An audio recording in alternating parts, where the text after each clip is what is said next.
Welcome to the Brooklyn Rail's 1073rd New Social Environment. I'm Eleanor, Programs Associate here at the Rail, and today I have the huge pleasure and privilege of being your MC for a conversation featuring Anton Kern and Phyllis Tuchman. And now I'll introduce our guest and host for today. After finishing school, in 1985, Anton Kern began his career at Lempertz Auction House in Cologne. In 1991, Kern left Germany for New York to work at MoMA's print department, and after 2.5 years, he left the museum to become a director at Barbara Gladstone Gallery, where he remained until 1995.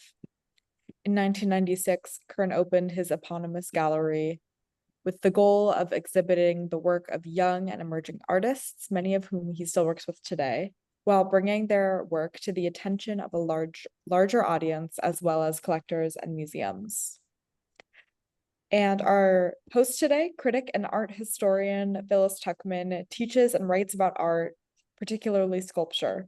She's taught at Williams College, Hunter College, and the School of Visual Arts, and we're so lucky to have her as an editor-at-large here at the Rail.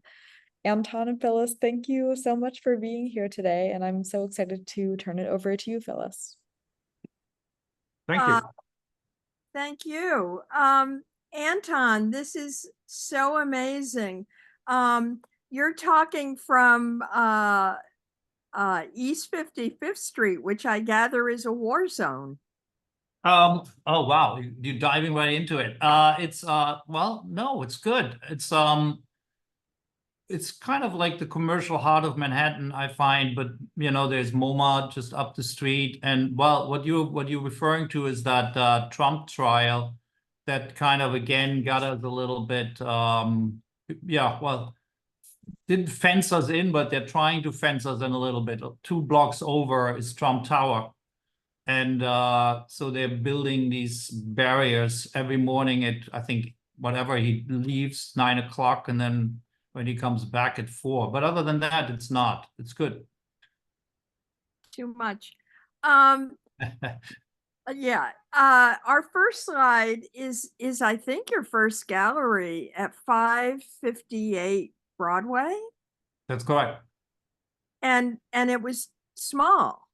Yeah. What you see here is really the starting point of my gallery, which was on 558 Broadway, which was just next to Prince Street, where Dino De Luca. So when you think about Dino De Luca, and then there was like all these buildings. What's interesting about this building is it was only 2 stories high, 2 floors high, and in the back was a hairdresser that a bunch of clients went to that hairdresser before they came to us. And then Brent Sycamore and Michael Jenkins started their gallery. Well, they had moved there, so they were my neighbors. We shared a fax machine at the time. I mean, this is how long ago this was. Fax machines were the thing. And I used their bathroom. So I didn't have my own bathroom. That's how small it was. Yeah. And what you're looking at, but what you're looking at right now, which is a really pretty bad slide, but you get a good feeling for it because across the street was a parking. There was a lumber or a hardware store, and on top they used it as a parking garage. So this artist that I love, Lothar Hempel, built a structure out of plywood where he used the copied, so to speak, the parking garage, and then really badly visible in the background are small figurines and small figures cut out of black and white photographs of people walking on Broadway. So he took pictures of people on Broadway and then made them into small little figurines and placed them there. And then there was music playing 24/7 through the New York Times classical channel. There was a tiny little radio, and that was it, and a light. And the whole thing is called Current. There's a little part behind it, another piece, but that was the opening show. And that was the show that stayed after. When you look at the next slide, there's a video, maybe that gets you right into it, and into the mood of the time also. Yeah, just blow it, pump it up and see what's happening.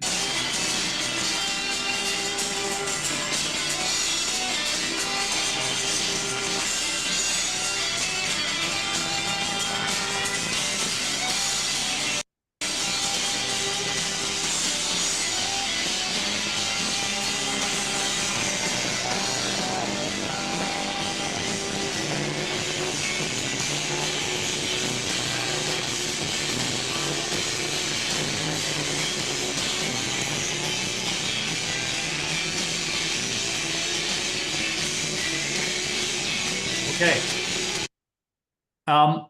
So what this was really the opening of the gallery. It's just to give you a full kind of a picture of what was going on. So I had invited this artist Angus Fairhurst from England, who was part of that, what they call YBA, you know, Young British Artists, and Matt Collishaw, it was member of this, and Carifon Evans, if that means something, great artist too, and someone they found on the street the day before. And so they were all in that band called The Low Expectations. So they formed the band, but the band was really, in a way, a pretend band, you could call it. You know, they were lip syncing and they were not playing live. So all the instruments that you see here were just pretending to play a guitar, pretending to play a drum, even though the drummer, this guy, Philip Bradshaw, who broke the drums. And the story was kind of funny because the drums were, David Swerner had given me the drums. He just loaned them to me. And I said, well, nothing's going to happen to them. They're going to be fine. And then the guy just broke them. So the skin were broken and it cost me $200 or something. However, this was all worth it because that was the opening of the gallery. And in the background, you see the art by Angus, which is an animation of a human being skinned like a banana. Yeah, I mean, I could talk forever, but this is what it was. Yeah. I'm intrigued that you started in an auction house. Yeah. Then went to the print department at the Modern. Yeah. And somehow ended up working for Barbara Gladstone. How did that happen? The Barbara Gladstone part or all of it? No, that you went from auction house to the museum world to an art gallery. I guess the best way of explaining it is I really wasn't sure what I wanted to be when I got out of school. And in Germany, the school is kind of like, you know, segues into university a little bit. I hated it, didn't like it. I didn't continue university, never studied art. So there it is, doesn't start art.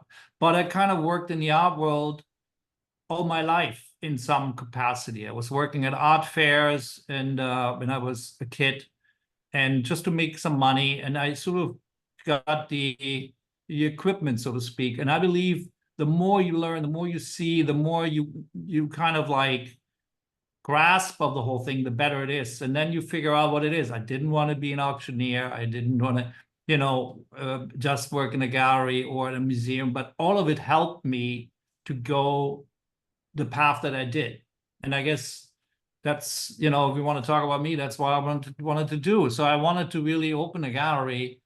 If it was New York or where I came from, Cologne or Berlin, that was not quite clear. But once I did find this little space in Broadway, and it was at the time very, very different landscape than today.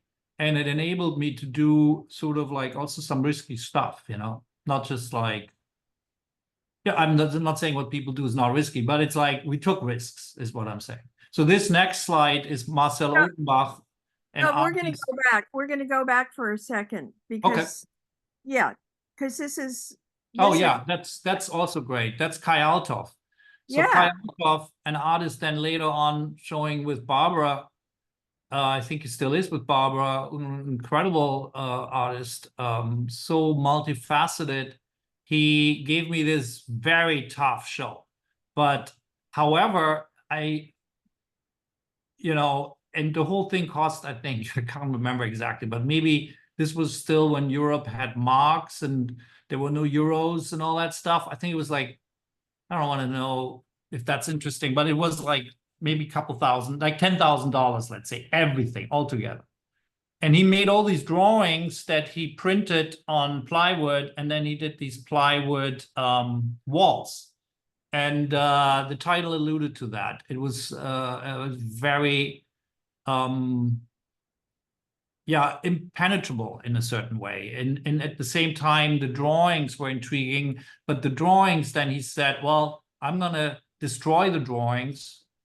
after I print them on the plywood. So, you know what I mean? That's why I talk about risk taking. And I was like, wow, but you're doing incredible, beautiful drawings, and I'm sure they could be sold. And he was like, no, I'm not interested in that. Oh my God. Yeah. And so I'm intrigued because, you know, how you open a gallery, how do you find the artists you're going to exhibit? Well, I guess that's the best question ever, because that's one of the other things I believe that people really should be aware of, to have some sort of idea, program, whatever you call it, for, and I'm not talking even business plan, that's another thing, that's a good thing to have, but to have like a lineup of gallery of artists that you like to show, or shows that you like to do, or projects that you like to do. So I knew Kai and Lothar and a few other people before I opened my gallery, and I knew I wanted to give them a platform that they didn't have. However, I didn't know how people would respond to it, if that makes sense. You know? Oh, absolutely. That's part of the adventure. Yeah. So can we have the next slide? Yeah, this is Marcel Odenbach, who was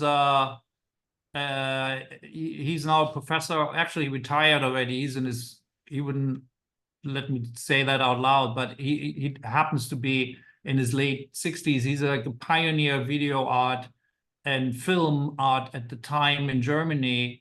And I was extremely honored to show him yeah, as I said, his background is film mainly, but he also does drawings and collages. I believe he was showing with Jack Shaman too, but you know, for reasons that are clear, that his, even though he's a white man, you know, white male, you could call it, but his interest was always the Holocaust, and also at the same time colonialism, you know, jazz and other things. So here we suspended these plexiglass panes into the air, and they float, and then we had a small projector. But again, you know, not so easy.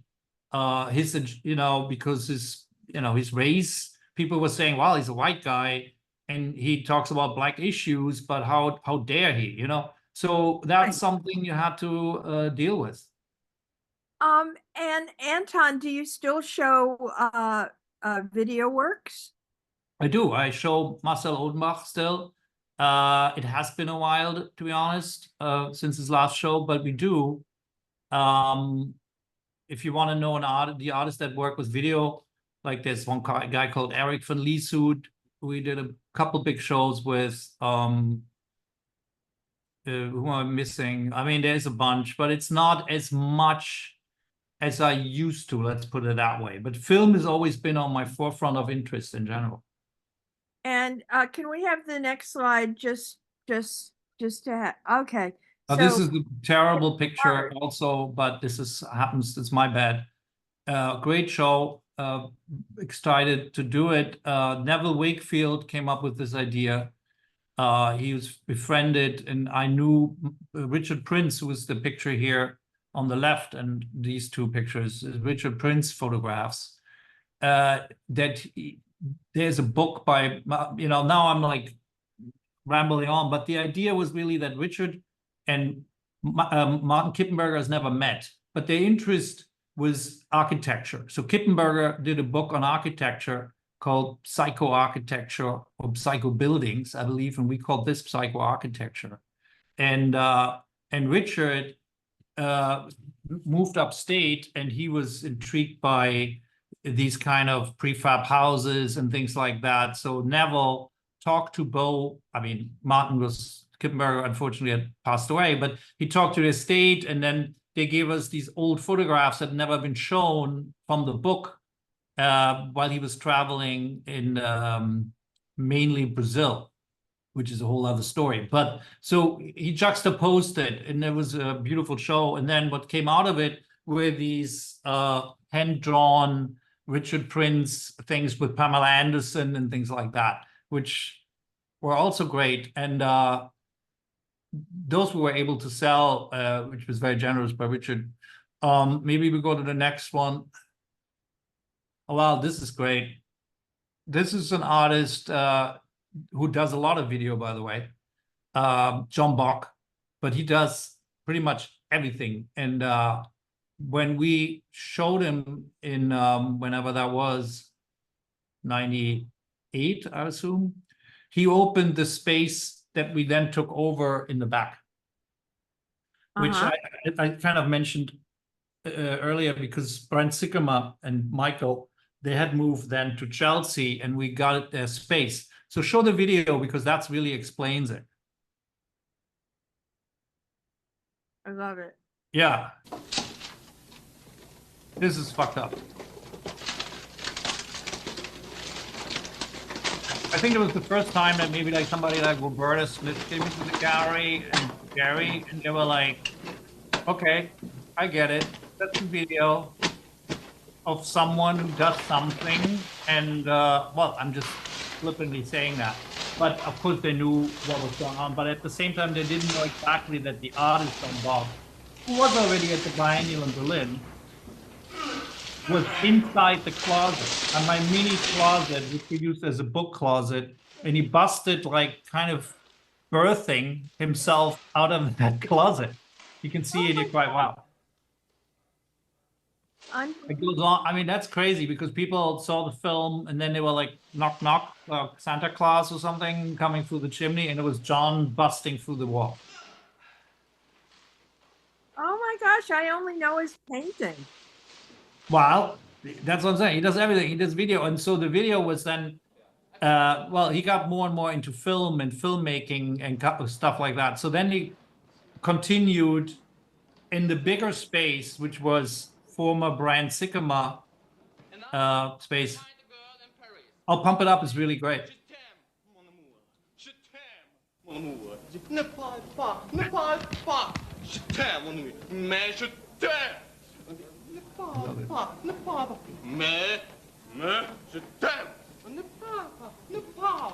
Sir, I'm not a sir. I'm a the larger man. I'm a really the larger man. And a richer man. You haven't paid the rent. You have to pay the rent. Yeah. So he then ventures out into the space that you see here, which then that's another show. Yeah, I guess we go on. I don't know. I could talk forever. But this, well, let's go back to the Go back. But with the, So you want to talk about John? So No, much to say. no. What I'm intrigued by is I associate a lot of your shows with figurative art That's a and misconception. Sorry. abstract.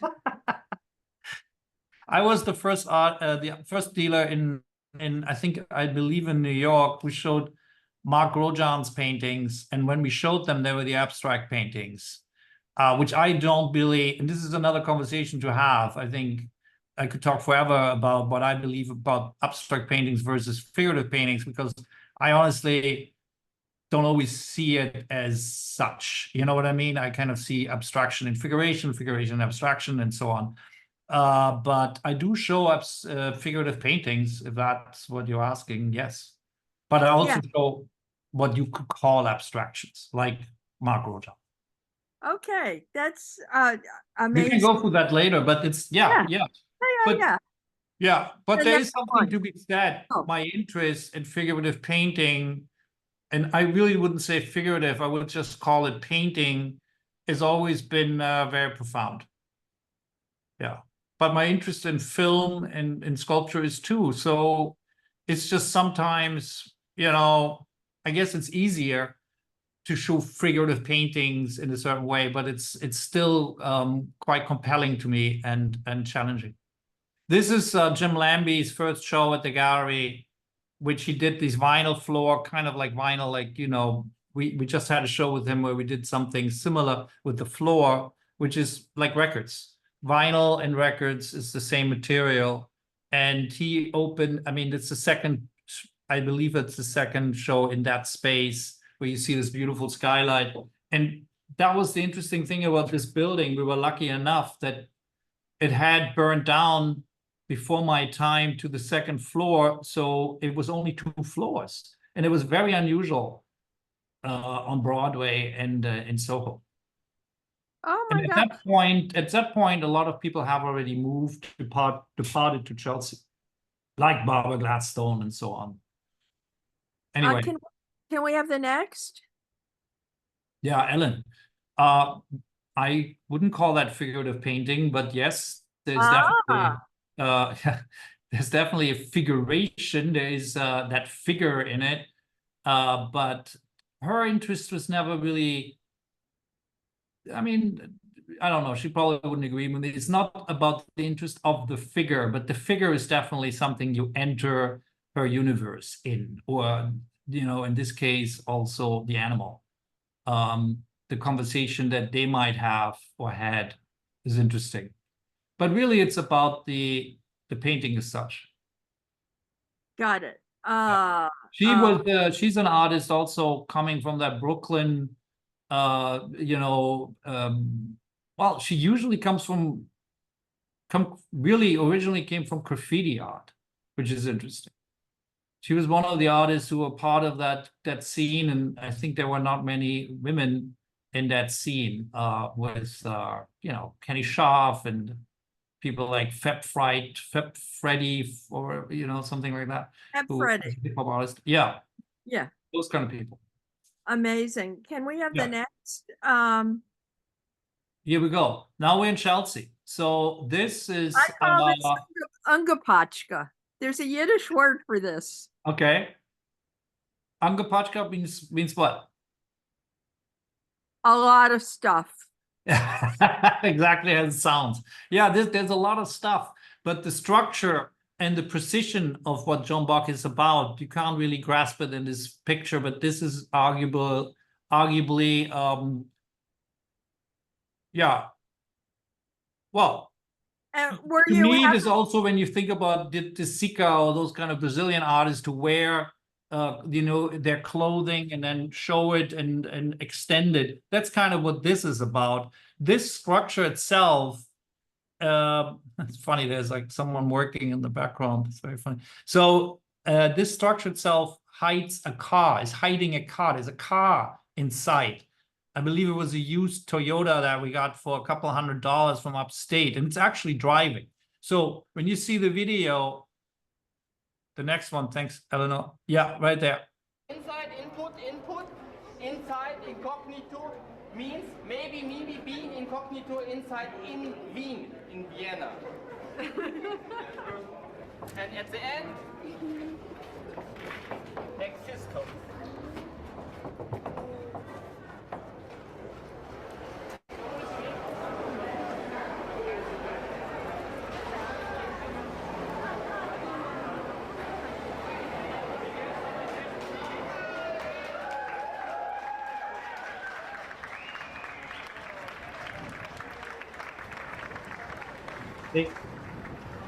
So he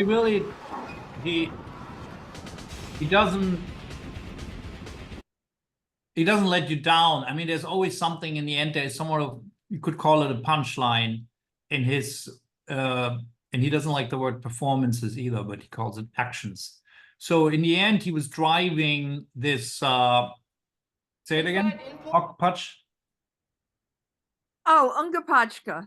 Ungepatschka, he was driving it out on the street in Chelsea on 20th Street, which is incredible to think about it from today, but also because what used to be, obviously there used to be taxi commissions, what do you call it, taxi garages, these things in Chelsea. And I love that building.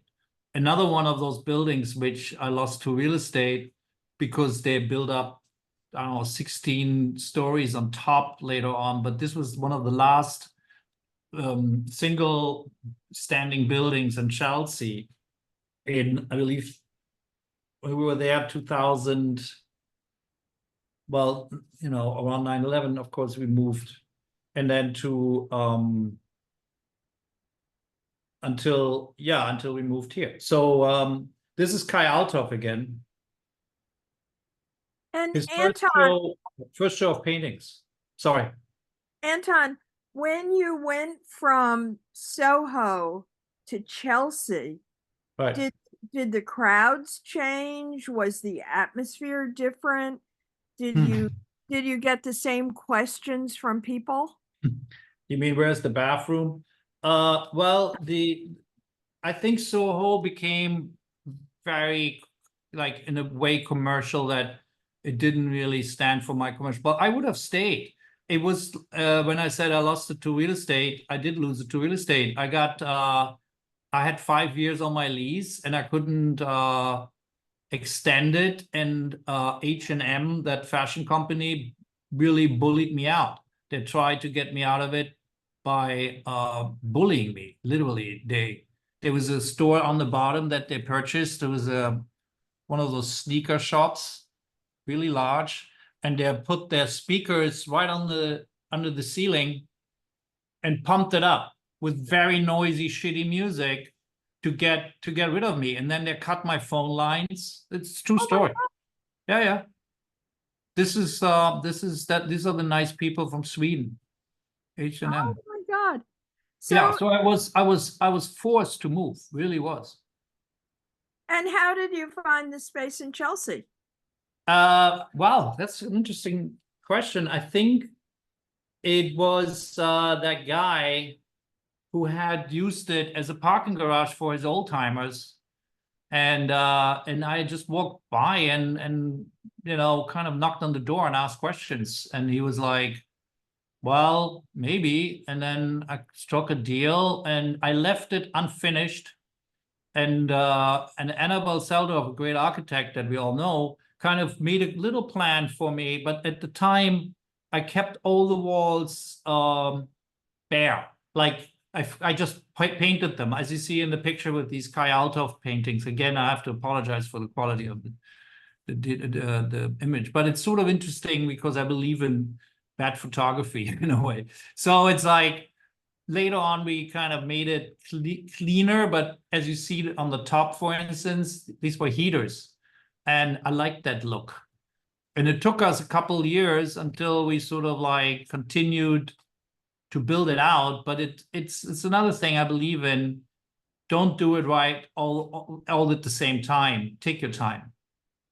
Find your way, and then sort of like slowly change things as you like. And that's sort of, I don't like white boxes. This is not a white box, but it was quite a square and quite big.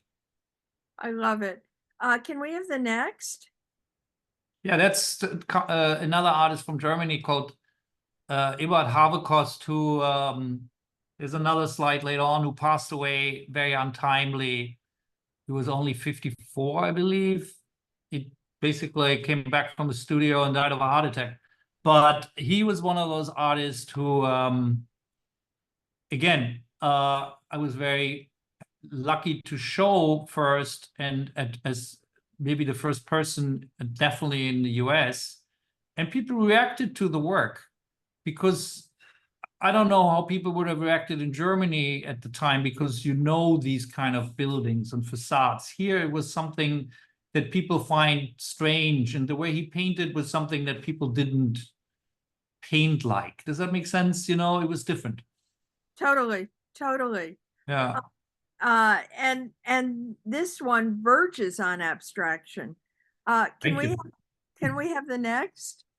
Oh yeah, that's an artist who also I met long time ago in Amsterdam, when she and her now husband Matthew Monahan, they had worked and lived in Amsterdam, and she was at the ateliers, you know, and studied, and her husband too, as an exchange. As an American, he had his, I guess there was some kind of exchange program.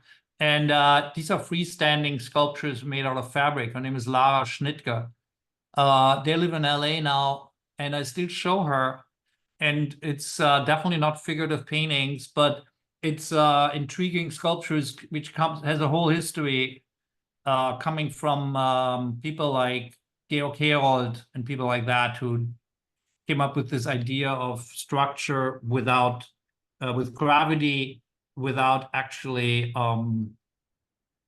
molding it in a certain way. This has a very loose feeling. Actually, this guy, Klaus Biesenbach, once said fragile kingdom, because these are fragile in a certain way, but there is a system to it, and that's what holds them together.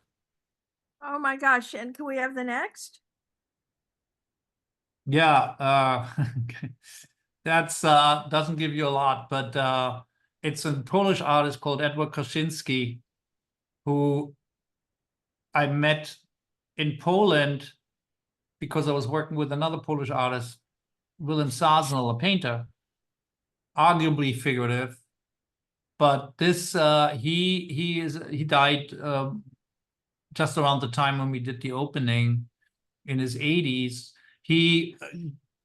It's all about this horizon line, this blue line that he made, which is just a tape of plastic, like a plastic tape, like something we use here as like a masking tape. And for him, it was a certain height. I believe it was 55 inches. And that goes across. And I didn't pick another slide. I wanted to make it difficult. That's the outside of the building. But if you look it up, he's brilliant. Edward Kaczynski, brilliant artist.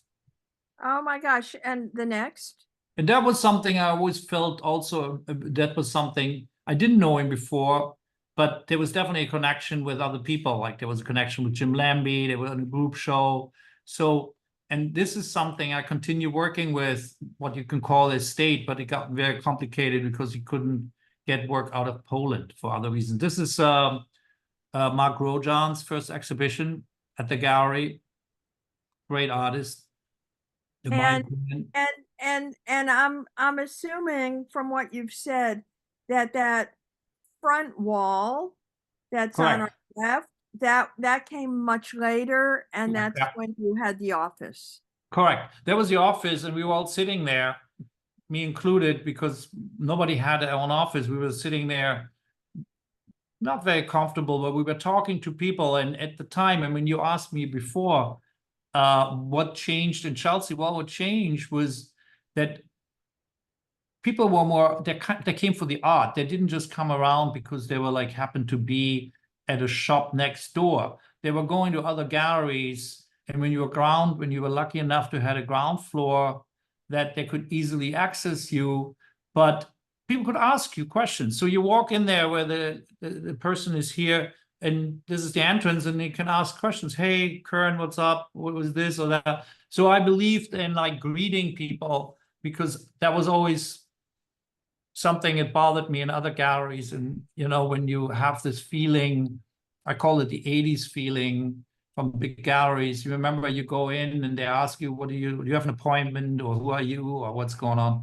There was this feeling of, you're not welcome. You're not really, what do you do here? So there, it was like anyone could just come and see art and ask about it. And that was Mark's first show, definitely in the US. I think he already had a show in LA, maybe one show. And you're right, this wall was built afterwards. And did you sell? If this is his first show, yeah. Did they sell? Well, I wasn't sure if I would, to be honest. And I had this conversation with Mark, who is an extremely demanding artist, if people know him, but he's also an incredible real artist. I mean, when I met him, I was like, this is the real thing. And I met him, and I met at the same time Jonas Wood, because they were friends. And both of them are in very different ways, the real thing in my estimation of people. But I wasn't sure if I could sell it. So long story short, I did quite well. But we're not talking millions of dollars. We're talking $10,000, $20,000, $30,000 a painting, you know, which today would probably feel cheap for, not just for Mark, but for anybody, you know. Yeah. Because you had some notoriety, you had some kind of interest, and there were collectors and there were institutions knowing about him. Yeah, I'm a big fan. Me too. And the next? Oh yeah, this is a Brazilian artist that, his name is Marepe, that I believe is extremely underrated. He's, as far as age, he's like probably my age. He's 50, I'm 58. He might be 57. Multidisciplinary is the word. I don't like it, but this probably would be fitting because it's not just film, it's not just painting. He used materials that he finds in shops and things where he lives in the north of Brazil, Bahia, very remotely, and he transforms them in these very poetic, I think, very poetic sculptures.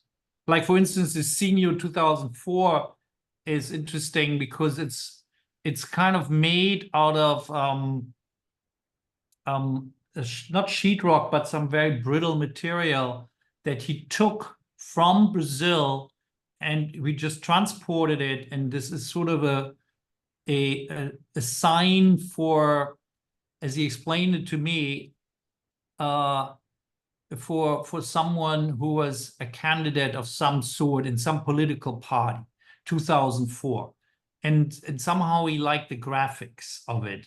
So I like that idea of something that is so different in its own country, because it becomes art, because you don't know what you're looking at in a way, so you look at it very differently. Oh my gosh. Yeah. Yeah. On the next, I'm fascinated. Well, here you got your figurative painter. He's somebody I'm really believing in for a long, long time. I started working with Brian Colvin in the time when he had that group show, which a lot of figurative painters were in, like Toymans and Kai Althoff and, you know, several others. And that show was important for me and other people. And it traveled from the Pompidou to other places. It was curated by Alison Gingeras at the time, brilliantly. And it started with the idea of Kippenberger. The show was called Painter Paint Me, or Dear Painter Paint Me. The idea of someone else painting a painting, like Kippenberger had that at the time that someone else painted his work. And I was just really convinced by these works, even though it has this sort of, at first, this you call character, but again, the paintings are what it's about. I mean, they have a lot of, you could call it, flaws in them, and he painted through it. They're not flat, even though they appear flat. That's what painting is about. I think they're very mystical and they're beautifully made, but at the same time, he really goes through an intellectual process by doing it. And yeah, Brian sort of then, people at the time, I'm not sure when that was, maybe 04, 5, 6, something. People lost interest in figurative painting, as you recall. Right, Phyllis? Yeah, but they found it again. Yeah, found it again, but you had to believe in it. And that's the point. You really had to believe in it, because it took a long time for him to get through this. We had so many conversations about that. It's like, oh, all of a sudden people don't like my work anymore. I said, no, they might, but they don't know what they're looking at. They don't understand this is good. Because right now, like, again, there's always like another flavor of the month or whatever you call it. But when you believe in what you're doing, I believe you get through it. Of course, it's hard. It's very hard. For him, it was hard. But he survived. We just had a show, it was beautiful and really well conceived, and again, different, but he continued doing on that path. So I don't know. You got to stick to it. The next one. You got to stick to it, and as long as you can. Another one, Bendix Harms. I don't consider it figurative or not figurative, but very convinced and determined, not terminated, well, that too, but determined painter who really has, one of my favorite Jewish words is chutzpah. He has really that chutzpah of just doing it. And yeah, these are kind of self-portraits of sorts. It's a very large painting. Wow. Yeah, hate it or love it. It's just there. It's there. The next slide. Or I should say love it or hate it. Yeah, this is this Oh. guy Matt Monahan, who is married to Lara, and I picked it because you see him installing his work. They're based in LA. He's from California originally, and he is a sculptor. That's what he does. But he works with history of sculpture. He kind of like, he makes everything with his hands clearly, but he also, it looks sometimes found, but it's not. It's mainly made out of all sorts of materials. Some of it is wax, some of it is foam, some of it is paper, simply recently plaster, and I'm a big fan. And another artist that I'm very proud of working with for so long. I mean, this is really what the gallery is about. Yeah. The longevity of things. And the next, please. One of the very few shows that I did, or I didn't, but I actually did this one, like group shows. I don't do a whole lot of group shows. This one has a sculptor in, very enigmatic one called Manfred Pernice, and here one of my favorite people, Jack Pearson, and it was a group show that I can't recall exactly what the title was, but I think it was an anniversary of the gallery, and what it was. It was, I believe, 20-year, could it be? Or was it 10-year anniversary? It was one of those anniversaries. We're now like 28 years old gallery, so I lose a little bit track of that. But it was called Implosion. And yeah, I mean, we could talk about that term for a long time. I picked that title because I believe that implosion is not necessarily a bad thing. But I know the dictionary tells it differently. We have a lot of slides here, so next one. I should go quicker. Hey, there he is, Mark Grosjean. Oh my God, you had more than one show. I did. Oh my God, and Well, this is also, just to be clear, this is difficult. really just a snippet of what we did. I picked these slides all by myself, or with the help of Kevin and Paige, but I try to give an overview, so please forgive me if there are artists that are not in there. It doesn't mean I don't like the work. I like every single one of them, but this is interesting because it shows the space, and yeah, these are called the Blue paintings. I thought it was an incredible exhibition. Oh my God, I wish I could see it today. Can we have the next? Yeah, it's true. Jonas Wood, the self-portrait. His drawing show at Karma was brilliant. Yeah. Yeah. Can we Well, have he also, in that show, this is also when he really was, in my opinion, very, very good, because you see the gnarliness, you see the unevenness, you see the hand. And the drawings at Karma was a retrospective of that. It's my favorite part of Jonas. Oh my God. The next, please. Yeah. Yeah, this was Chelsea. Oh, this is my Highline. By now you have the Highline. Yeah, well, at the time we got the Highline. It was interesting. I loved the project when they started it very, very much. I think it became his own animal or his own monster, maybe, but it's a great thing, the Highline. Because it has, again, there's so many things in New York. It just exists and it's just there. This is David Shrigley. He made that flag, and we got a lot of trouble for it. Yeah, because just to explain where this was, we were on 20th Street. I think right across the street is now David Swerner, one of many. And next to us was what they call the Bayview Correction Facility, which is the women's prison, remember? Yeah, totally. Yeah, and that got, well, I guess they closed it down after Sandy. It was a bit weird. It was a political thing. I think they used sort of like, they weren't quite honest about it. But so anyway, so these guys, these cops from next door, they came and said, what the fuck is this? You know, what is this supposed to be? They were very angry. And I was like, I couldn't say anything else but say it's art. And then they said, okay, you're an idiot. Go for it, whatever. They were really, really angry. They wanted me to take it down. Oh my gosh. And the next? Great artist. Kind of in that realm when you think about Kosinski in a certain way. We never really ended up representing her because I didn't believe it made any sense because there isn't that much work. It's Dorothy Iannoni.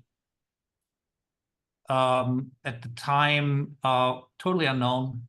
She was Diderot's muse. That's how I knew of her. And a fabulous painter, female painter who passed away recently, a couple of years ago, I think 5 years by now. Wow. The next?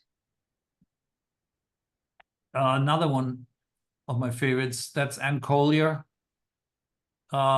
She would hate the cropping, which really is terrible because it's not correct.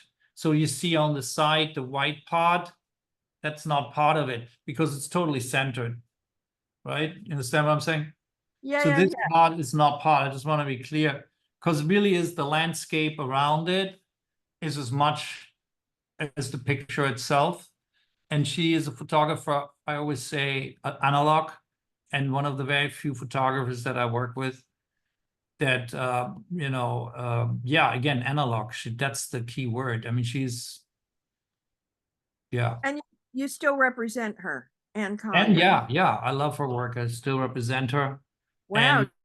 And it's there's one slide later on where she is curating a show at the gallery. I was very happy that she did. Because the gallery has very few outside people, like once Bob Nickers did one, and Matthew Hicks did one, and Anne did one, but very few. That's David Shrigley. It's just a funny thing because he made this. You said David Hockney earlier at some point when before we talked, and David Hockney did a show a long time ago. I was told for dogs, where he made little paintings and they were going on the you know, a couple of centimeters or a couple of inches off the ground. You remember that? And it was called the Exhibition for Dogs or something. Oh my gosh. Yeah. And this is like a traffic light for dogs. Yeah. Oh, So that's a David Shrigley installation, just a clip. But I don't want to bore people just like looking at a clip. If you want to look at the whole thing, I mean, this doesn't give you all of it. But as you said, there are too many slides we have to go through. So. Fabulous. The next? David, that's Willem Sasnal. Brilliant example of his work, I find. There was also a background to it because I guess Kodak, I can't remember exactly historically when it happened, but they basically closed shop and they were upstate or something. I couldn't remember, but that was definitely something that's where you have brilliant artists like William Sasnal. They tell you the history of it. And it's a very large painting. I love it. The next? Yeah, that's how it was exhibited. You see the scale of it. Yeah, that's the show where it was in. Sorry, William Sasnal, Polish artist. And the next? Yeah. One, might have been his first exhibition of Chris Martin at the gallery. Another artist that you cannot, in my opinion, you cannot really define as figurative abstract or whatever. He's just a fantastic painter. And he made, and I love that picture because you can see how he thought about architecture also. This is a painting that he just put in a box. This is not a light box or in any way sort of just a thing. This is actually a painting. And he didn't mind that it would be rained on or whatnot. He liked that idea that it even might just grow into something else. Yeah, but Chris Martin is just incredible. Yeah, we had a very good Chris Martin Zoom on for Brooklyn Rail. And the next? Yeah, he talks about his work so well. That's a show that we did with two artists that we work with. They're married. Martino Gamper, the table and the chairs, and the creature. By the way, very correctly tailored on an old dinosaur. Her name is Frances Upperchurch. And they did it together. I would have not taken the liberty like that, but they installed it together. And the whole show was this kind of juxtaposition of both of their works.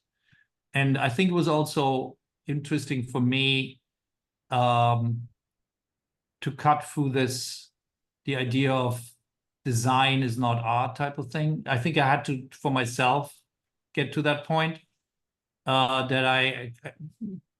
there is no boundaries that way, and I think this is definitely art. Can we have the next? I think we're gonna have to Yeah, that's another, I Yeah. don't know, kind of a group show we did where John Buck, what I liked about this is in the background is an Ann Collier, because the sign on the top, Anton Kern Gallery, was a sign that I took from Broadway. And he was nice enough to incorporate it in this exhibition. I love it. The next?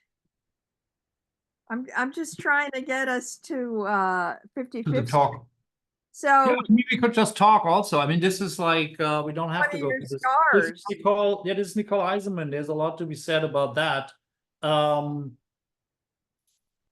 Amazing, artist and figure.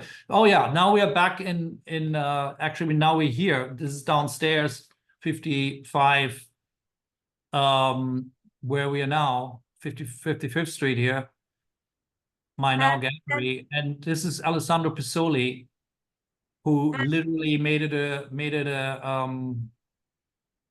target practice. He made those arrows himself. He made these obviously paintings himself and everything, and he shot doing the opening, and I think even afterwards onto these targets with these arrows that he made himself.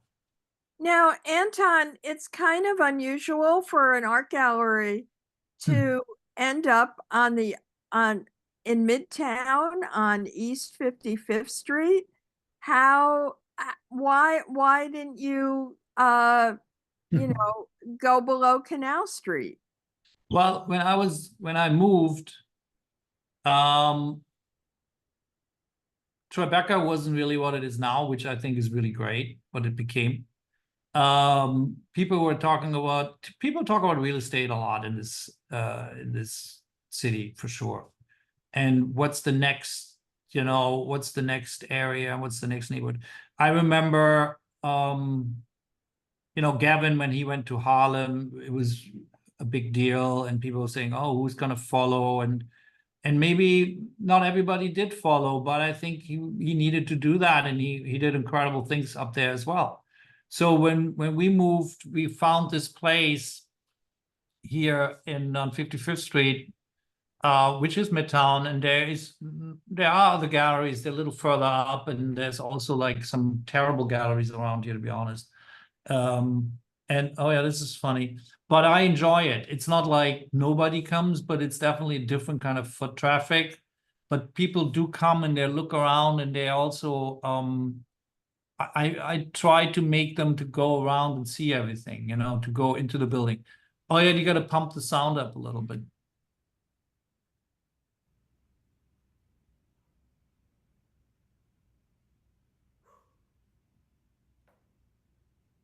This is a parrot.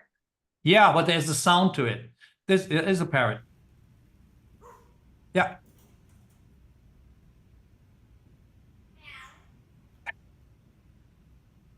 Okay, this is not part of an exhibition, just to be very clear. This is just something I think this is something we put on Instagram. We thought it was funny or something, and I'm not even sure. It might have been my idea initially, who knows? But let's go back to this. I explain it quickly. Yeah, the wolf and the meow. So this was part of a group show that we did. Now, another group show, even though, again, it's not many, and that was a show that Ali Subotnik put together. Was called The Party. And it was about a movie by Blake Edwards called The Party. Everyone should see it, from the 70s. It's hilarious. It's also controversial, but it's hilarious as well as a comedy. And this was the contribution by Maurizio Catalan, who trained or had us trained a parrot to do woof and meow. Yeah, so that was it. And I'm just sitting there in my office like I'm sitting here right now. In fact, it's a total copy. Same thing, different shirt. I love it. And yeah, it's sort of like, I thought it was deadpan and funny, but who knows? It was art. It's not art per se. This is I'm very proud of, however. An artist called David Bird, whose estate we are lucky to work with. And he's a painter who grew up upstate. Well, he lived upstate. He lived in a VA hospital. He lived upstate in Montreux, in that area of Montreux, and then he had moved. But he made his work between he's born 1923 and died 2013. He worked as an orderly in a mental hospital upstate. And a lot of the work he did between the, mid-50s to 88, that's when he worked in hospital, but a lot of it he also did afterwards. But landscapes and figures which stem from the experience in the hospital, I think, are his main topics. A lot of other topics too. It's just like, I think he's an American painter that one should really, really see in museums everywhere, because I believe that this man is really, really important. David Bird. We did a few shows. That's one of those artists that is, as you put it, video and everything, quite an activist. His name is Eric van Lieshout. This is about the fact that he had given a prize by this company called Heineken, which he then changed to Heineken Kern as a joke, obviously. I love it. Yeah, but when he got that prize, I think it was quite a bit of money, like let's say $50,000, $60,000 or something from Heineken. Then he started investigating in his manner about what Heineken is about, and he found all kinds of strange things that happened within the company, and he exposed it. So, yeah, that's what Eric van Lieshout does, but that's I think they kind of regretted to have given him the prize in the end, but he did a great video. Another artist, Judy Curtis, who got a lot of attention afterwards. We did a couple shows. Brilliant. Margot Bergman, she just turned 90. Wow. Chicago artist. Very individual, and should be getting way more attention, I believe. And where did you find her work? I found her work in a group exhibition at the MCA that Michael Darling curated, and there was one painting, not unlike this actually. This is quite large, well, 6x4. This is as big as it goes, maybe 5x4. She doesn't paint anything bigger than that. And it was part of a group show that Ann Collier was in, about faces, figuration, and so on. But I can't remember exactly what the title was. I think it was called Alter Image or something. And as it is my habit, I looked at the label, and it said Margot Bergman, and then it said born 1932 or something. And I was like, wow, because I didn't know until I saw her age. which doesn't explain everything, but it explains something, and then you get deeper into it, you know, especially when you see in a group show something, and then you're intrigued by it, and then you kind of see the experience and what goes into it to make a painting like that. Oh my gosh. And here's your grand staircase. Yeah, yeah. It's not so grand, but it's it does look grand in pictures. It's actually very basic how it's made, because pretty much everything is a little fake. The I shouldn't say that, but the stone I don't think is real marble either. This is a fantastic artist that called another picture of her, Elisa Niesenbaum, who this is when we started working together. At the time she did a painting, and at the same time also a you know, something which I think was a kind of a mural in Brixton in London, Brixton, for the subway workers at the time. And this is the painting to it. And here, the show here was about salsa, and she joined a salsa group. All her work is quite, if you know her work, I mean,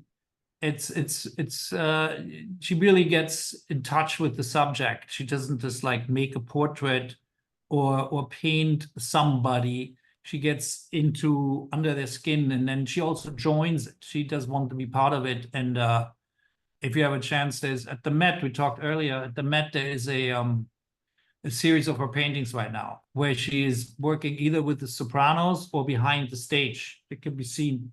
And it's interesting because, again, she works with the sopranos, but then she also works with people behind, you know, the actual stages and the actual productions. And that is as important, maybe even more. It's just an example, but this is my space here now, yeah. Yeah, I think we're coming towards the end, which is kind of... there's Ellen Birkenblit again, which we saw earlier. Yeah, now you see the space, and this is kind of interesting for me because it tells you that it's not a townhouse. It's promises as a town. It kind of presents itself as a townhouse at first from the outside. And when you go in, you have this double height ceiling. Well, now we're going quick. Go back, please. I just wanted to go quickly and just look at these images again. No, the David Birds. Ellen is great, but let's look at the David Birds because we're running out of time, I believe. This is amazing. Yeah, we are. This is David Bird. This is fantastic. Yeah. I'm loving all this work. Marcus Jamal, another New York-based artist. Group show that I mentioned earlier. This is just a snippet. This Tillman's Maria Davy. This is that show that Ann Collier curated about images, alter images. I think it was called Altered Images, but it was a really great experience to do the show. Really well curated. Nathalie Tepasquier, an artist who came. There might have been a first show here, who is part of the Memphis group, or was part of the Memphis group in the 80s. Is that Figuration, Phyllis? Representation. Okay. It does. Okay. That's makes sense to me. It does represent something, but to me, every painting does represent something. But this is, so we painted it, the space based on her you know, instructions, and then we included her work into it. It looks tiny in this kind of space, but it actually was really immersive and rather beautiful. Wow. Do we have, I don't know, do we have like another? Oh, wow. This is Pavel Althammer. My first show was Pavel Althammer, and we only did, so far we did one show. He's a Polish artist who had some you know, exposure here in New York and in America, but he never had a gallery representation. And I was just nagging him, and at one point he said yes. I think is incredible. And the next? Alvaro Barrington, he really did something incredible with the space, because he kind of took the space, I wouldn't call it apart, but obviously he made these gates, which could, you know, we call a gate like rolling gate of a shop, or even Chelsea in a certain way. And then he responded with these paintings, which are some of them made on original MS fabrics. And at the time, that's why Midtown is also so intriguing, or part of it, because Kusama did a big installation at that shop at Louis Vuitton. So he reacted to that. I love it. Yeah.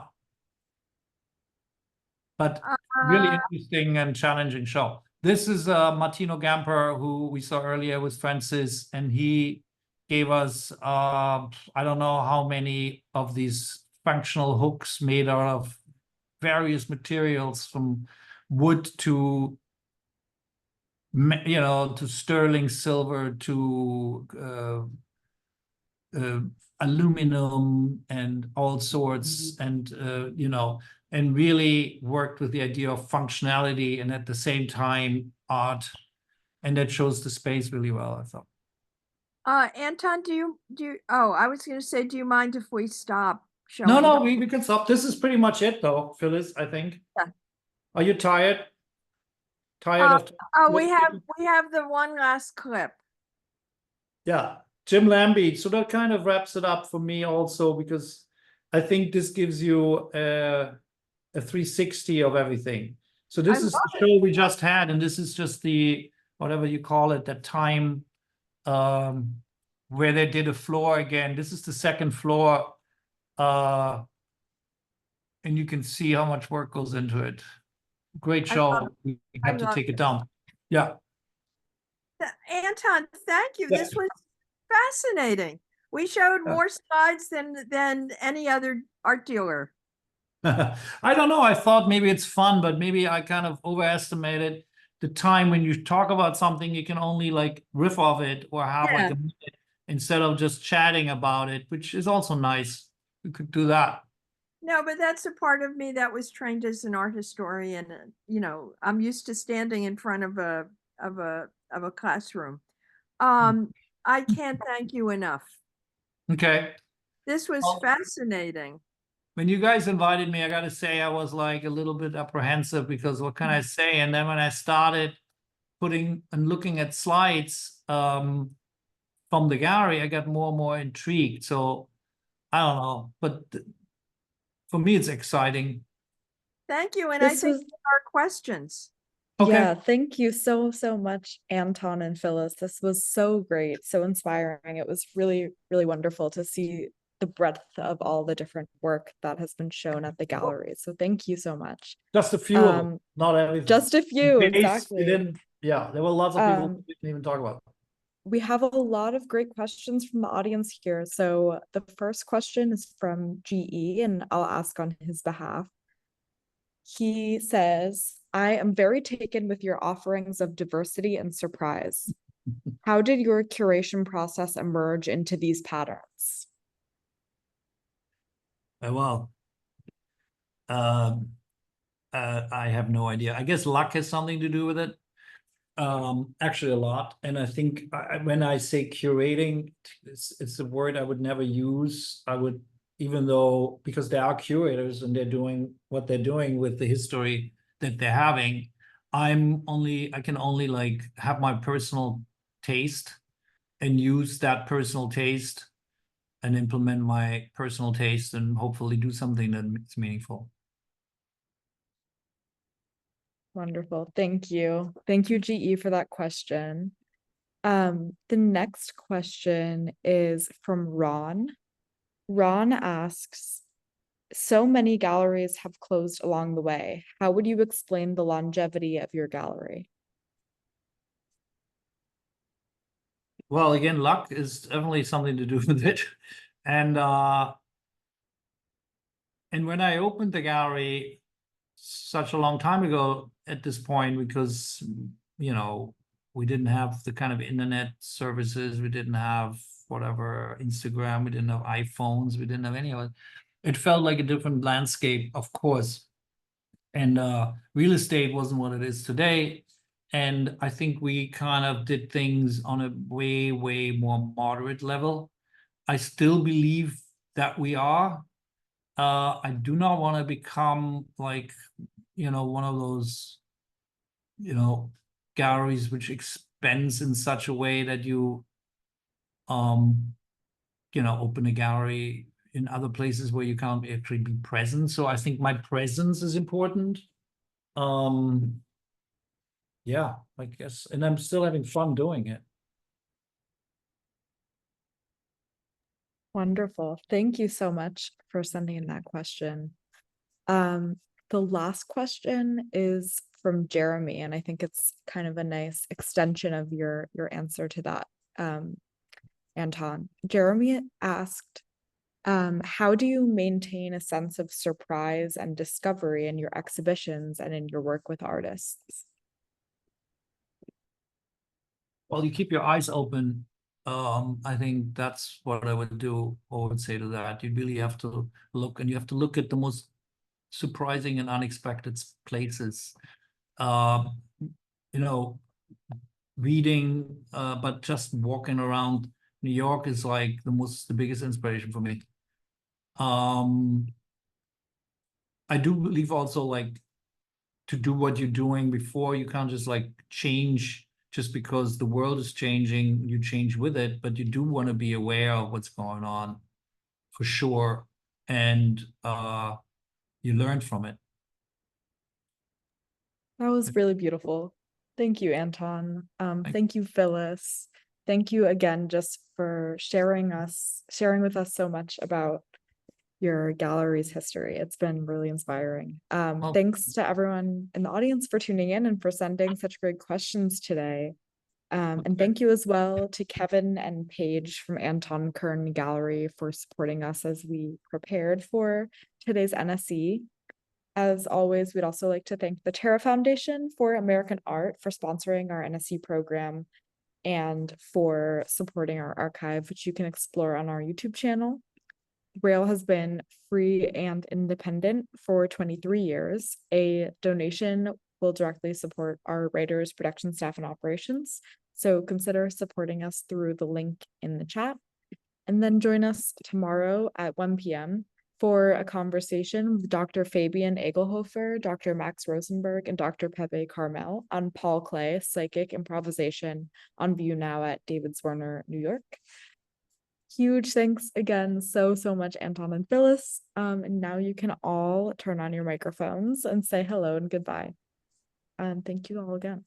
Thank you. Thank you. Thank you so Thank you. much. Thank you. Thanks Thank for you, having me. Anton. Thank you, Phyllis. That was Thank you, thank you, Anton. It Anton. was great. Thank you, Fabulous. Brooklyn. All right, I hope it wasn't boring. Ciao. No, it was great. That Thank was you, Anton. fantastic. Thank Thank you you so much. Thank you, Phyllis. you. Well Thank done. you, guys.